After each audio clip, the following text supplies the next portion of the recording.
اس میں ایک بڑی عجیب حدیث ہے. حضرت شداد ابن اوس رضی اللہ تعالیٰ عنہ ایک صحابی ہیں. ان سے ایک مرتبہ نبی کریم سرورت عالم صلی اللہ علیہ وسلم نے ایک عجیب بات ارشاد فرمائی. ان سے خطاب کرتے ہوئے فرمایا کہ اے شداد، جب لوگ سونا چاندی جمع کر رہے ہوں، جب لوگ سونا چاندی جمع کر رہے ہوں، جمع کر کے اپنے پاس رکھ رہے ہوں، ان کا ذخیرہ بنا رہے ہوں، ان کا خزانہ اکٹھا کر رہے ہوں، تو میں تم کو کہتا ہوں کہ چند کلمات کا خزانہ اپنے پاس جمع کرو، یعنی چند دعاؤں کا خزانہ. یعنی ساری دنیا کے لوگ جو ہیں وہ تو اس فکر میں پڑے ہوئے ہیں کہ میرے پاس پیسے زیادہ ہو جائیں، سونا میرے پاس زیادہ ہو جائے، چاندی زیادہ ہو جائے. سونا چاندی سے مراد یہ ہے کہ دولت زیادہ ہو جائے. تو لوگ تو اس کو جمع کرنے کی فکر میں ہیں اور اس کے لیے ساری دوڑ دھوپ کر رہے ہیں. میں تم کو ایسی حالت میں تلقین کرتا ہوں کہ چند کلمات کو اپنے پاس سونے چاندی سے زیادہ قیمتی سمجھ کر جمع کرو. اور پھر ایک دعا تلقین فرمائی. عجیب دعا ہے. فرمایا یہ کلمات اپنے پاس اس طرح رکھو جیسے لوگ سونا چاندی حفاظت کر کے رکھتے ہیں، یعنی اس کو پابندی کے ساتھ وہ دعا مانگا کرو. وہ کیا؟ فرمایا یہ کہو، یہ کلمات محفوظ رکھو اور یہ دعائیں بکثرت کیا کرو کہ اللہم انی اسألک الثبات فی الامر وعزیمت الرشد وشکر نعمتک وحسن عبادتک ولسانا صادقا وقلبا سلیما واسألک من خیر ما تعلم واعوذ بک من شر ما تعلم. یہ دعا تلقین فرمائی حضرت شداد بن اوس رضی اللہ عنہ کو، اور یہ فرمایا کہ سونے چاندی کو جمع کرنے سے 1000 درجہ بہتر ہے کہ آدمی یہ کلمات جمع کرے اور ان کلمات سے اللہ تبارک و تعالیٰ سے دعا مانگے. ان میں سے ہر چیز عجیب و غریب، اس کے پیچھے عجیب کائنات ہے مضامین. فرمایا یہ دعا کرو پہلے کہ اللہم انی اسألک الثبات فی الامر، اے اللہ میں آپ سے استقامت چاہتا ہوں دین کے معاملے میں.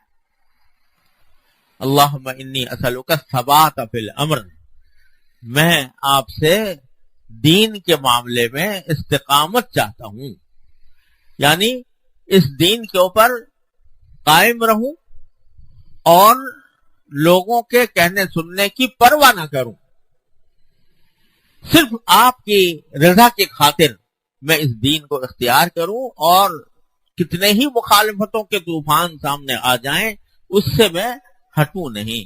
یہ دعا مانگو، اللہم انی اسألک الثبات فی الامر، اللہم انی اسألک الثبات فی الامر. کیوں؟ اس لیے کہ اللہ بچائے انسان کے حالات تبدیل ہوتے بھی بعض اوقات دیر نہیں لگتی. شیطان ہر انسان کے ساتھ لگا ہوا ہے، نفس انسان کے ساتھ لگا ہوا ہے. تو اللہ بچائے کسی وقت بھی اللہ بچائے مت الٹی ہو جائے، سمجھ الٹی ہو جائے اور آدمی دین کے راستے سے پھر جائے. حدیث میں بعض اوقات آتا ہے کہ بعض آدمی ایسے ہوتے ہیں کہ وہ بہت اچھے عمل کر رہے ہوتے ہیں دنیا میں، اپنی دنیاوی زندگی میں بہت اچھے عمل کر رہے ہوتے ہیں، اتنے اچھے عمل کر رہے ہوتے ہیں کہ ان کے اور جنت کے درمیان سوائے ایک ہاتھ کے کچھ اور فاصلہ باقی نہیں رہتا.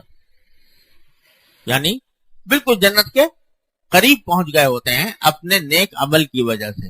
نیک عمل کرتے رہے یہاں تک کہ جنت میں اور ان میں صرف ایک ہاتھ کا فاصلہ باقی رہ گیا. لیکن اللہ بچائے اچانک ان کے حالات میں تبدیلی آتی ہے اور وہ پلٹ جاتے ہیں، دین سے پلٹ جاتے ہیں. تو اب بجائے جنت کے جانے کے جہنم میں چلے جاتے ہیں. اللہ بچائے، اللہ تعالیٰ حفاظت فرمائے. تو اس لیے یہ کچھ پتہ نہیں کس وقت مت الٹی ہو جائے، شیطان کسی غلط راستے پر ڈال دے. لہذا اللہ ہی سے مانگو کہ اللہم انی اسألک الثبات فی الامر، اے اللہ میں آپ سے اس دین پر استقامت مانگتا ہوں، دین پر ثبات مانگتا ہوں. یہ جو بزرگوں سے منقول ہے نا کہ دعا کیا کرو کہ ہمیں اللہ تعالیٰ خاتمہ ایمان پر فرمائے، حسن خاتمہ فرمائے، تو یہ ویسے ہی نہیں ہے. یہ اس لیے کہا گیا ہے کہ کچھ پتہ نہیں انسان کا کہ کس وقت شیطان کے جال میں آ جائے اور اس کی صورت میں اس کی وجہ سے اس کے حالات تبدیل ہو جائیں. اس سے بچنے کے لیے یہ دعا تلقین فرمائی ہے کہ میرا خاتمہ ایمان پر ہو. حضور اقدس صلی اللہ علیہ وسلم یہ دعا بھی تلقین فرمائی کہ اللہم اجعل خیر عمری آخرہ وخیر عملی خواتیمہ وخیر ایامی یوم القاک فیہ. اے اللہ میری سب سے اچھی عمر وہ ہو جو آخر عمر، اور سب سے اچھا عمل وہ ہو جو جس کے اوپر میری وفات ہو جائے، اور سب سے اچھا دن وہ ہو جس دن میں آپ سے جا کر ملوں. اور ایک دعا میں یہ فرمایا اللہم اختم لی بخیر عملی، اے اللہ میرا خاتمہ میرے سب سے بہتر عمل پر فرمائیے، جو میرا سب سے عمل بہتر ہو اس پر میرا خاتمہ ہو. یہ بزرگ یہ دعائیں بہت کثرت سے کیا کرتے تھے، اس لیے تاکہ استقامت کے ساتھ دنیا سے چلے جائیں. اللہ تبارک و تعالیٰ کی بارگاہ میں حاضر ہوں تو استقامت کے ساتھ حاضر ہوں. تو یہ معمولی بات نہیں ہے. ایک تو اس دعا میں سد باب ہے اس صورت کا کہ اللہ بچائے جب آدمی کا دل پھر جائے اور وہ غلط راستے پر آخر میں جا کے پڑ جائے. پتہ نہیں بہت سے واقعات ایسے ہیں تاریخ میں کہ بہت اچھا نیک آدمی تھا، سب کچھ تھا، لیکن آخر میں جا کے اللہ بچائے خاتمہ خراب ہوا. تو اللہ تعالیٰ سے اس کی پناہ مانگنے کی ضرورت ہے، اور اس کے لیے یہ دعا تلقین فرمائی کہ اللہم انی اسألک الثبات فی الامر. دوسرا یہ کہ ثبات فی الامر کے اندر یعنی استقامت کے اندر یہ بات بھی داخل ہے کہ میں نے ایک حق راستہ اختیار کیا، اب دنیا مجھے اس سے ڈگمگانے کی کوشش کرتی ہے، دنیا مجھے برا بھلا کہتی ہے، مجھے تانے دیتی ہے، تو اس کے نتیجے میں کہیں ایسا نہ ہو کہ میں اس سے گھبرا جاؤں اور گھبرا کر میں اپنا اس راستے کو چھوڑ دوں. تو اس سے بھی حفاظت. اللہم انی اسألک الثبات فی الامر، اے اللہ میں استقامت مانگتا ہوں دین کے معاملے میں کہ یہ کہیں اور. اسی لیے نبی کریم صلی اللہ علیہ وسلم نے یہ دعا بھی تلقین فرمائی، اور یہ بھی کثرت سے کرتے رہنا چاہیے. اللہم یا مقلب القلوب ثبت قلبی علی دینک، اے دلوں کے پھیرنے والے میرے قلب کو دین پر ثابت قدم کر دیجئے. اللہم مصرف القلوب صرف قلوبنا علی طاعتک، اے وہ ذات کے جو دلوں کو پھیرنے والی ہے وہ ہمارے دلوں کو طاعت کی طرف، عبادت کی طرف، اپنی اطاعت کی طرف پھیر دیجئے. تو یہ ساری دعائیں اس لیے کہ تاکہ دو باتوں سے، ایک تو اللہ بچائے کہ خاتمہ خراب ہونے سے بچانے کے لیے، اور دوسرے حق کے راستے میں جو لوگوں کے کہنے سننے کی وجہ سے انسان کو ڈگمگانے کا اندیشہ ہوتا ہے اس سے حفاظت کے لیے. اللہ اس کو اس لیے فرما رہے ہیں کہ سونا چاندی سے جمع کرنے سے بہتر یہ ہے کہ تم یہ اپنے پروردگار سے یہ رابطہ قائم کر کے یہ دعا مانگو اللہم انی اسألک الثبات فی الامر. پھر فرمائے وعظیم اسألک عظیمت الرشد. یہ بھی عجیب دعا ہے کہ اللہ میں آپ سے مانگتا ہوں سیدھے راستے کا عزم. یعنی بسا اوقات ایسا ہوتا ہے کہ آدمی کو پتا ہے کہ یہ راستہ اچھا ہے، یہ کام نیکی کا ہے، یہ جنت میں لے جانے والا ہے، اس سے اللہ تبارک و تعالیٰ راضی ہوتا ہے، لیکن اس کام کے کرنے کا صحیح عزم دل میں پیدا نہیں ہوتا. ڈرتا رہتا ہے کہ پتہ نہیں یہ اسے تو مشکل کام ہے، یہ مجھ سے ہو سکے گا نہیں ہو سکے گا، لہذا عزم نہیں کر پاتا، ارادہ مضبوط نہیں کر پاتا. وہ جو غالب کا مشہور شعر ہے کہ جانتا ہوں ثبات طاعت و زہد پر طبیعت ادھر نہیں جاتی. کہ جانتا ہوں ثبات طاعت و زہد کہ اللہ تعالیٰ کی اطاعت میں کیا فائدہ ہے وہ بھی جانتا ہوں، اور زہد میں دنیا سے بے رغبتی میں کیا فائدہ ہے وہ بھی جانتا ہوں، پر طبیعت ادھر نہیں جاتی، اللہ بچائے، لیکن طبیعت اس طرف چلتی نہیں، لہذا محروم رہتا ہوں۔ تو وہ کیا ہے کہ عظیمت الرشد کی کمی ہے۔ رشد یعنی ہدایت کا راستہ، اس ہدایت کے راستے کا عزم دل میں پیدا نہیں ہوتا، پکا ارادہ نہیں پیدا ہوتا۔ تو یہ بھی اللہ سے مانگو کہ اللہ میں کمزور ہوں، میری ہمت کمزور ہے، بے ہمت ہوں، بے حوصلہ ہوں، اے اللہ میری ہمت ایسی کر دیجئے کہ جس سے میں آپ کے رشد کی عظیمت، رشد کا عزم مصمم میں دل میں پیدا کر سکوں، میرے عزم کو پختہ کر دی۔ یہ بھی اللہ تعالیٰ سے مانگو۔ تو اللہم انی اسألک الثبات فی الامر، اے اللہ میں آپ سے دین کے معاملے میں استقامت مانگتا ہوں، اور دوسرے رشد یعنی ہدایت کے راستے کا عزم میں آپ سے مانگتا ہوں۔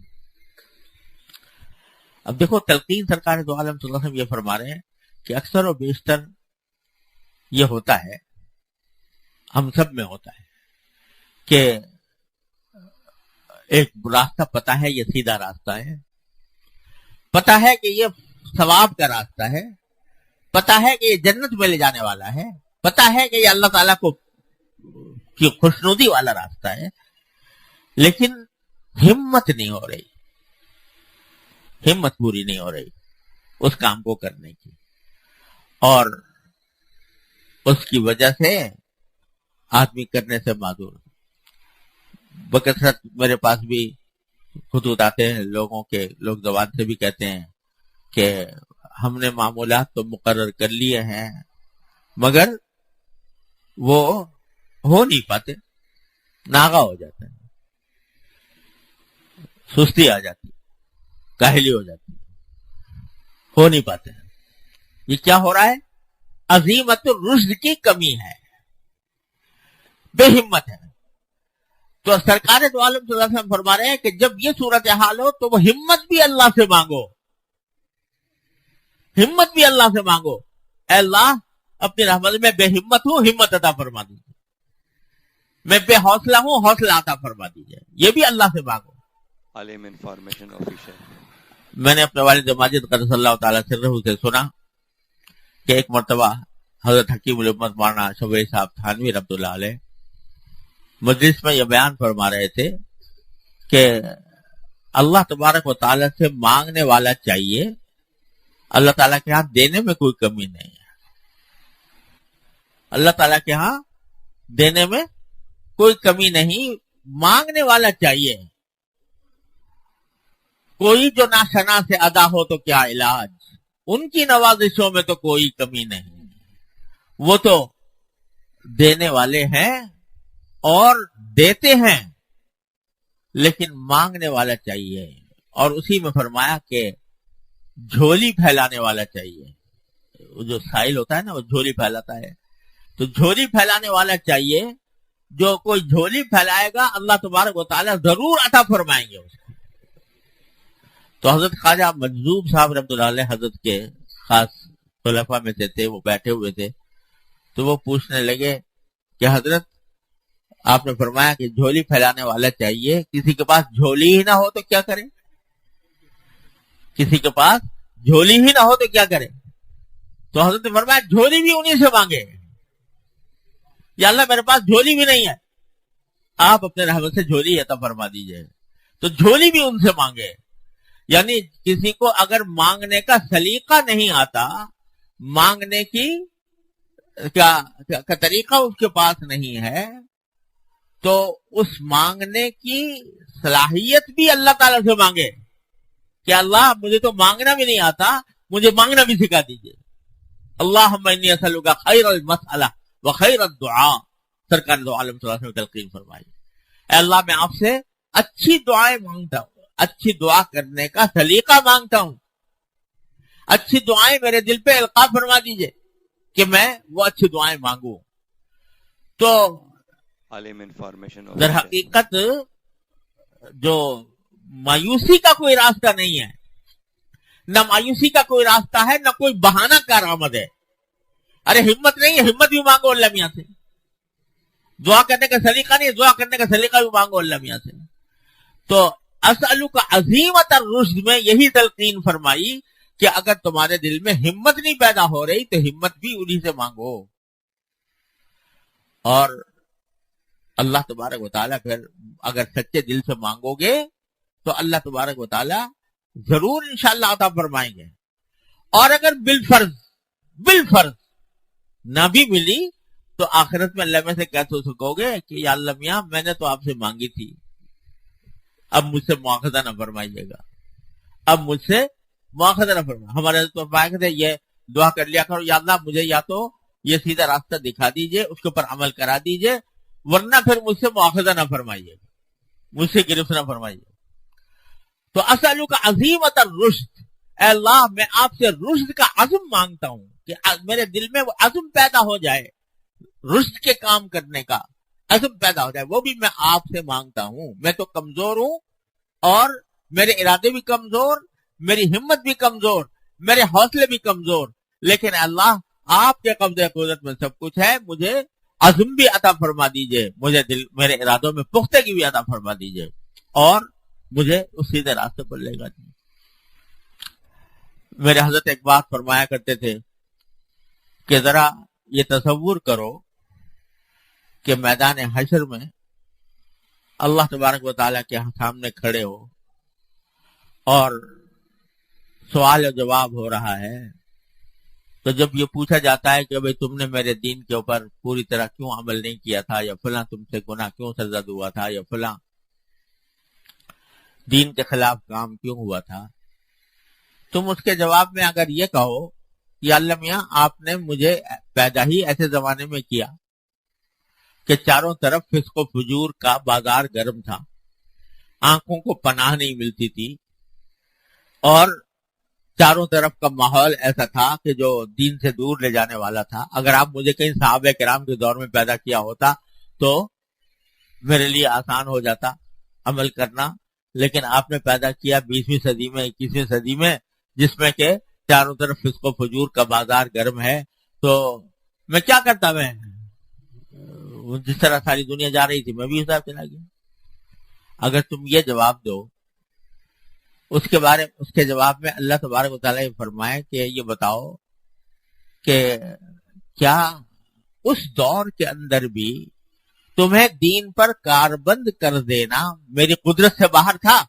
عالم انفارمیشن آفیشل، میری قدرت سے باہر تھا، ظاہر ہے کہ نہیں تھا. تو تم نے مجھ سے کیوں نہیں مانگا کہ اللہ یہ چاروں طرف ظلمتیں چھائی ہوئی ہے، چاروں طرف فسق و فجور کا بازار گرم ہے، ہر طرف گناہ کی دعوت دی جا رہی ہے. اے اللہ میں آپ سے مانگتا ہوں کہ اپنے فضل و کرم سے مجھے اس فسق و فجور سے بچا کر اپنے راستے پر لے جائیے. یہ کیوں نہیں مانگا مجھ سے؟ ظلمات چاروں طرف بکھری ہوئی ہے، ان ظلمتوں کے اندر کیا تمہیں نور کا راستے پر لانا میری قدرت سے باہر تھا؟ نہیں. قرآن بھرا ہوا ان اللہ علی کل شیء قدیر. تو کیا میں اس پر قدرت نہیں رکھتا تھا؟ اگر یہ بات تھی تو تم مجھ سے مانگتے کہ اللہ میں تو قادر نہیں ہوں، آپ قادر ہیں. مجھے اس گمراہیوں کے اندھیرے سے نکال کر نور کے راستے پر لے آئی ہے. یہ کیوں نہیں مانگا؟ اس کا کوئی جواب ہوگا؟ کیوں نہیں مانگا؟ مجھ سے کیوں نہیں مانگا؟ مجھ سے مانگتے. اور ہم نے یہ وعدہ کیا ہوا ہے کہ جو شخص ہم سے ظلمات سے، تاریکیوں سے، اندھیروں سے بچنے اور نور کے راستے پر آنے کی دعا کرتا ہے، ہم ضرور اس کو نور کی دعا کرتے ہیں. الذین جاہدوا فینا لنہدینہم سبلنا، جو ہمارے راستے میں کوشش کرتے ہیں ہم ضرور بالضرور ان کو اپنے راستوں پر لے جا کر کھڑا کر دیتے ہیں. تو کیوں نہیں مانگا؟